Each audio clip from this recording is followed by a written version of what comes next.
نحمدہ و نصلی علی رسول الکریم اما بعد۔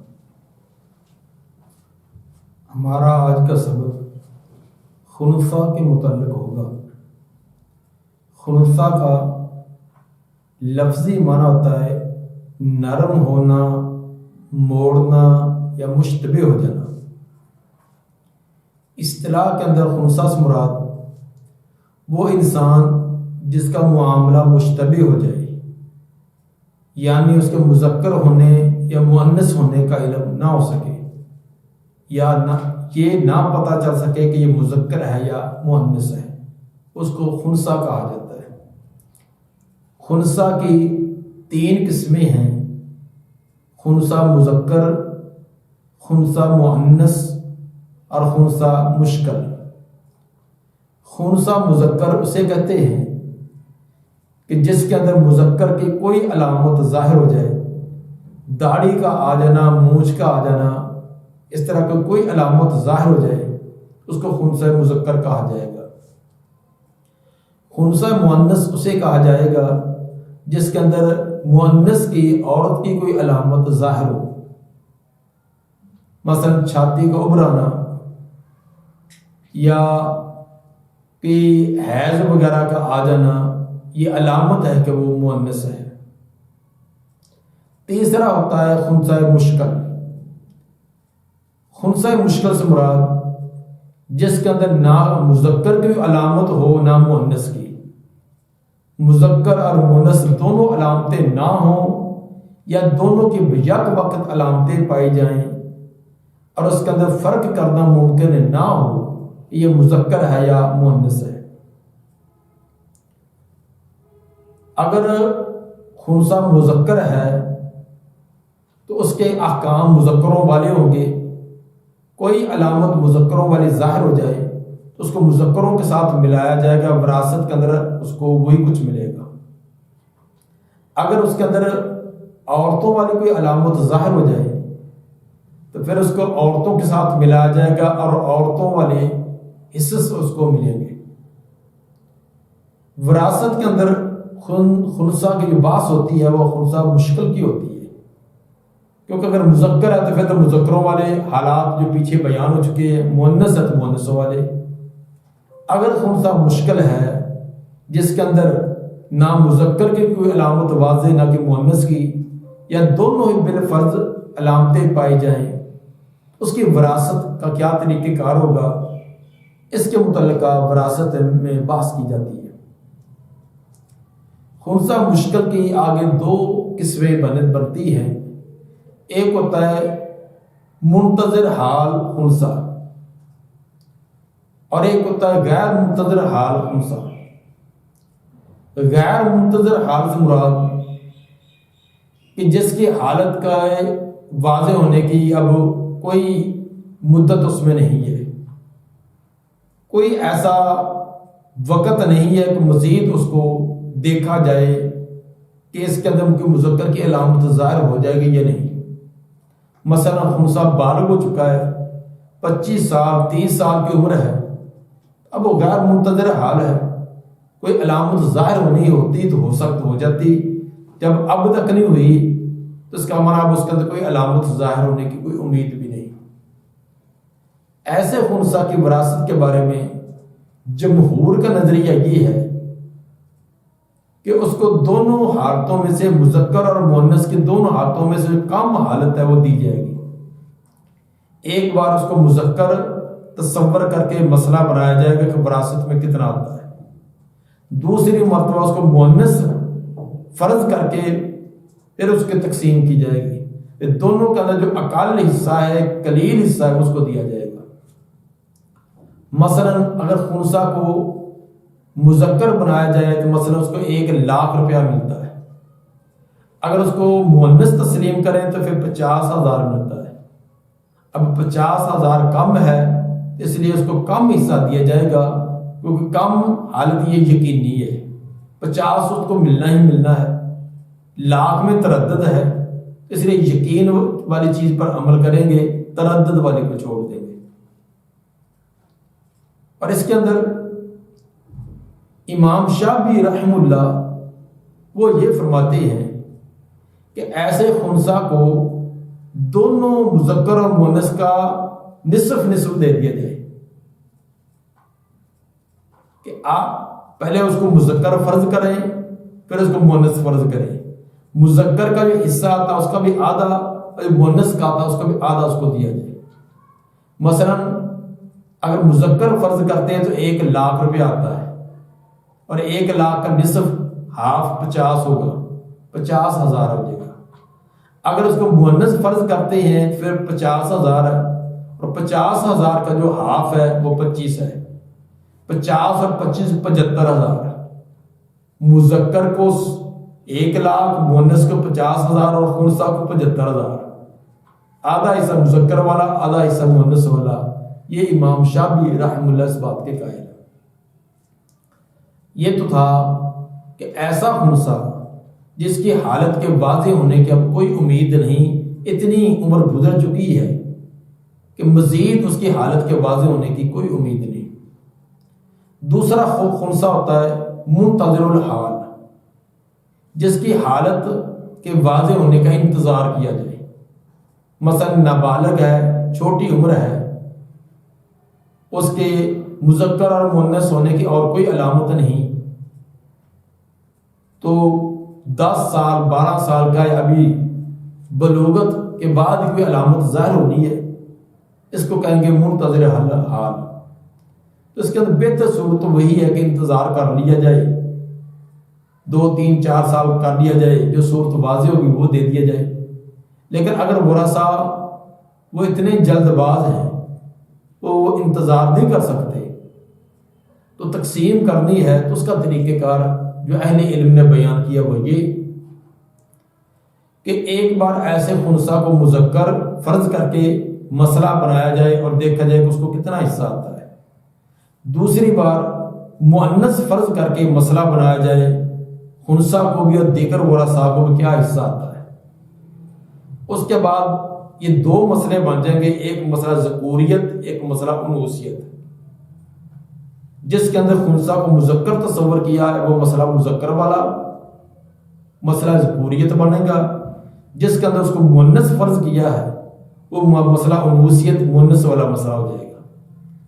اب ان دونوں مسئلے ان کے آپس میں نسبت دیکھی جائے، اگر نسبت توافق کی ہے تو ایک کا وفق نکال کر دوسرے کے کل میں ضرب دے دی جائے، اگر نسبت تباین کی ہے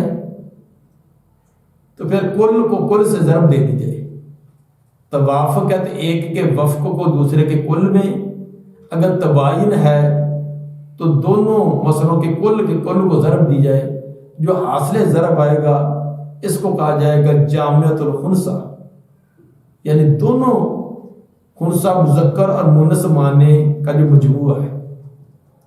یہ جو جامعۃ الخنثی آئے گا اس کے اندر مسئلہ ذکوریت ماننے والے تمام ورثاء اور مسئلہ انوثیت مانے جانے والے ورثاء ان کے حصے اس میں آ جائیں گے۔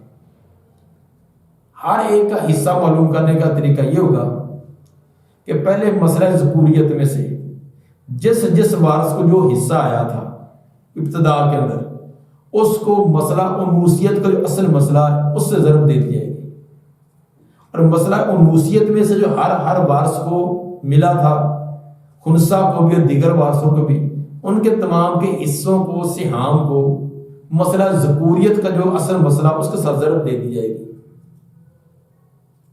پھر اس کے بعد ہر وارث کو جو اقل حصہ ہے، کم حصہ وہ دے دیا جائے گا، باقی روک کر رکھا جائے گا، اس کا انتظار کیا جائے گا۔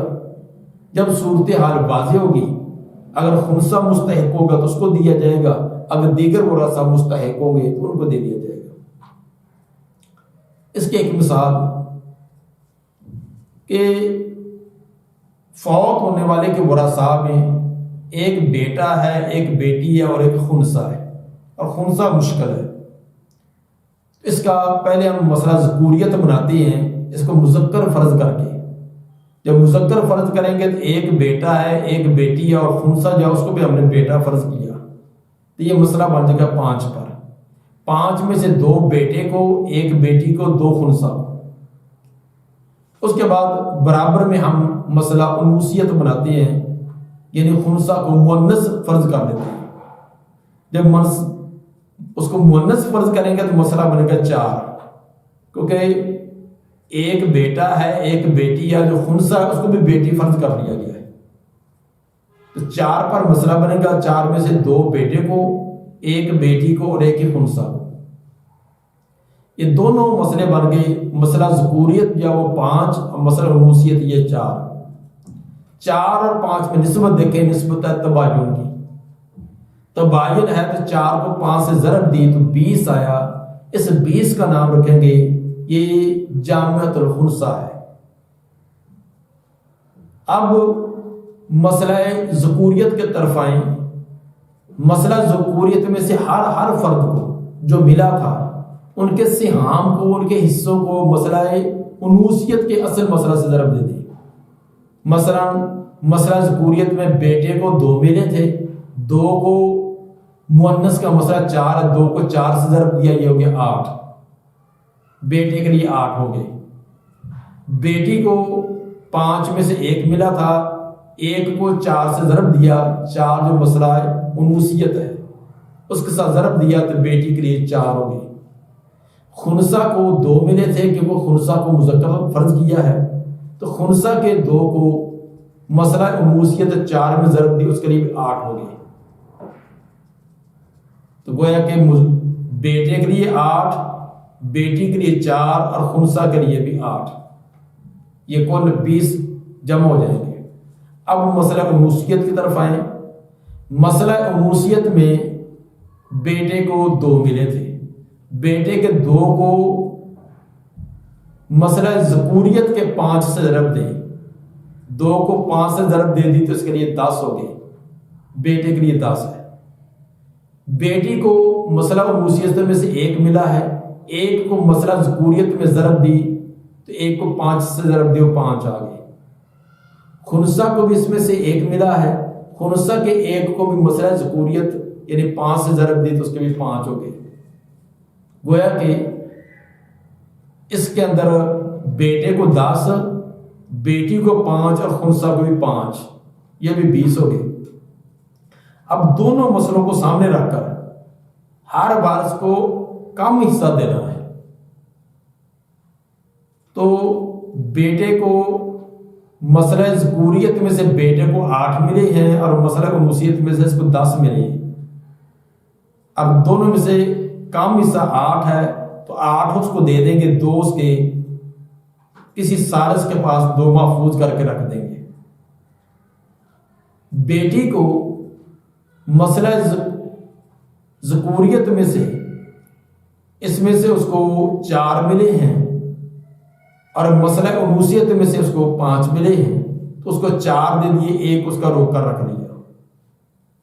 اسی طرح خنثی کو مسئلہ ذکوریت میں سے 8 ملے تھے اور مسئلہ انوثیت میں سے اس کو 5 ملے تھے، 5 کم میں 5 اس کو دے دیے۔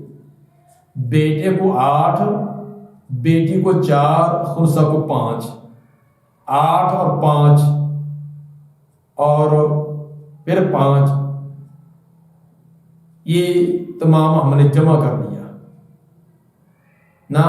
بیٹے کے لیے 8 ہوئے، بیٹی کے لیے 4 اور خنثی کے لیے 5، تو یہ 17 ہو جائیں گے۔ 17 ورثاء کو دے دیے، بیٹے کو بھی دے دیے، بیٹی کو بھی اور خنثی کو دے دیے، باقی 3 بچے تھے کیونکہ اوپر مسئلہ 20 بنایا تھا، 20 میں سے 17 ہم نے دے دیے، باقی 3 بچ گئے۔ وہ 3 یا کسی سالس کے پاس رکھ دیں گے اور انتظار کریں گے، سال بعد، 2 سال بعد، 5 سال بعد جب اس کی صورتحال واضح ہو تو جو اس کا مستحق بنے گا اس کو دے دیں گے۔ مثلا اگر وہ خنثی 2-3 سال کے بعد اس کے اندر کی مذکر کی علامت ظاہر ہو گئی ہے تو اب اس کو ملنے تھے 8، لیکن ہم نے دیے 5 دیے، 5 پہلے دے دیے، 3 جو روک کر رکھے ہوئے تھے سالس کے پاس وہ 3 اس خنثی کے تھے، وہ بھی 3 اس کو دے دیں گے، 5 اور 3 8 اس کے ہو جائیں گے۔ 8 بیٹے کو ملے، 8 خنثی کو ملے، 4 بیٹے کو۔ اگر بالفرض اس خنثی کے اندر مؤنث کی کوئی علامت ظاہر ہوتی ہے تو پھر اس کو مؤنث والا حصہ ملنا ہے. تو مؤنث کی شکل میں اس کے اندر 5 اس کو ملنے ہیں، 5 پہلے لے چکا ہے.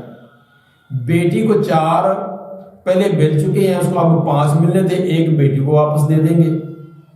بیٹا جو ہے اس کے 10 بنتے ہیں، لیکن ہم نے پہلے اس کو 8 دیے، 2 اس کو دے دیں گے. تو جو 3 روکے ہوئے تھے، 3 روکے ہوئے میں سے 2 بیٹے کو، 1 بیٹی کو. خنثی کو 5 ملنے ہیں، 5 وہ لے چکا ہے. اس طرح یہ مسئلہ حل ہو جائے گا.